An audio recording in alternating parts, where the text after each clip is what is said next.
Welcome in, race fans. Deacon Do here with the very first episode of Virtual Gear, where I take various cars and drive them around Road Atlanta in a time trial. Now, we are going to do this in virtual reality, and our first car is the 1958 Corvette C1.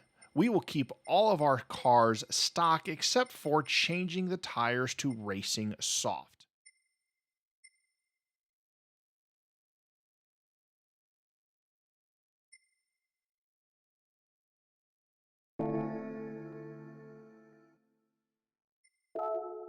In 1958, this car boasted a whopping 243 horsepower, which was amazing for that time. After looking at the power curve, I'm going to guess 5,500 or 6,000 RPM is probably where I want to shift this bad boy.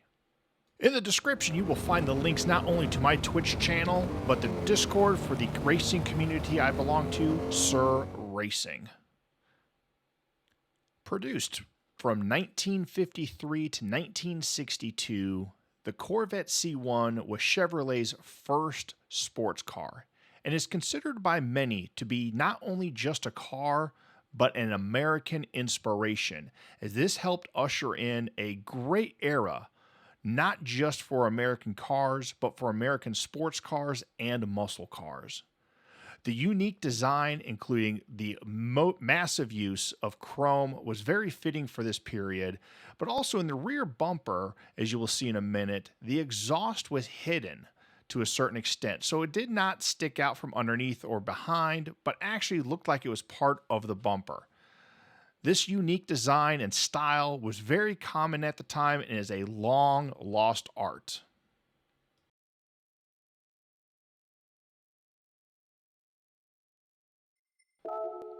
As we get ready to head down to the racetrack, just a couple of housekeeping notes. All of our races will be at 4 o'clock in the afternoon. We're going to pick that period.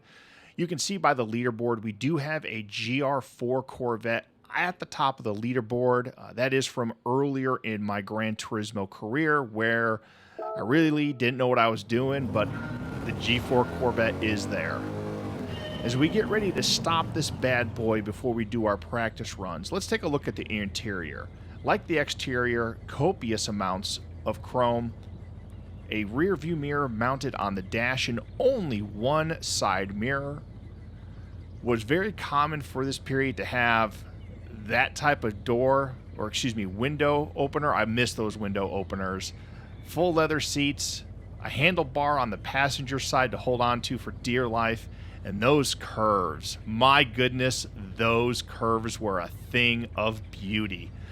This is a car, like I said before, is a lost art. You just don't make cars like this anymore. In a world of cookie cutter cars, this dashboard, the center console, the curves, the chrome, it is just something you don't see a lot of today. Thankfully, we have Gran Turismo VR to go ahead and enjoy this ride in.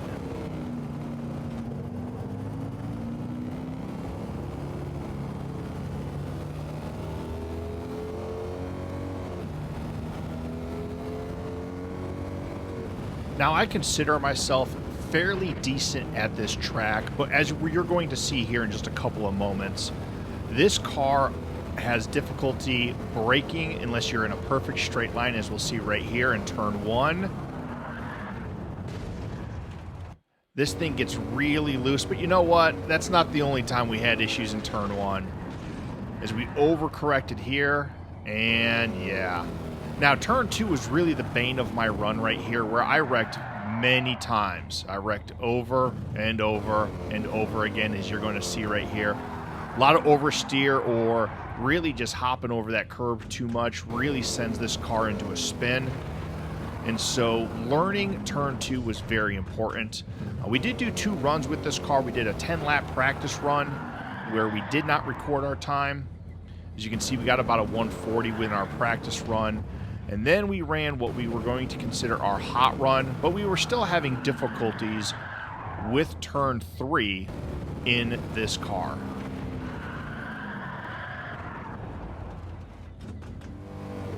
Eventually, we were able to control this car going around the entire lap, And finally, on lap 9, we were able to put down a very consistent, fast lap, as right there at the end of lap 8, we did throw down a 137.137, but I felt we had an 136 in here easily, and there may even be more time. But for this car, with the steering difficulties, with it just being an older car, and with no upgrades, I'll take a 136. I will say I did enjoy this ride. I did enjoy trying to tame this car at this track. It is a very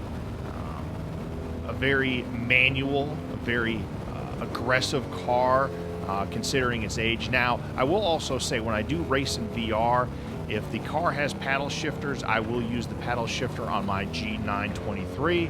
But in this case, this car has a stick shift, and so that's what I use as a stick shift. So most of my laps, most of my time, is my left hand on the steering wheel, my right hand on my stick shift, getting ready for gear changes.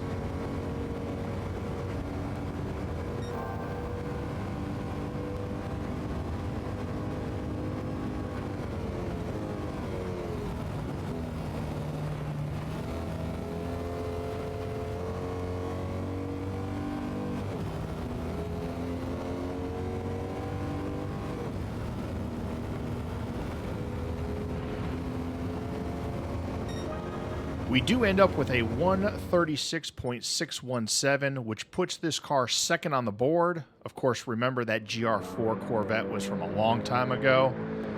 I think a 136.6 is admirable with a stock car minus the tire change. I think a 135 is doable with a more experienced driver or more practice. But this car was a joy to drive once I could figure out how to brake going into turn 1 and into turn 3.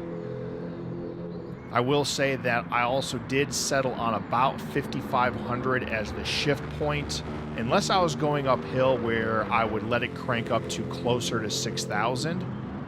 This car does have a good amount of torque for the horsepower and the size, so I feel that that lower shift point was probably the right shift point. I did try some 6,500 shift points, and it just felt like it was whining too much. Eventually, I could tell when to shift just by the sound of the engine.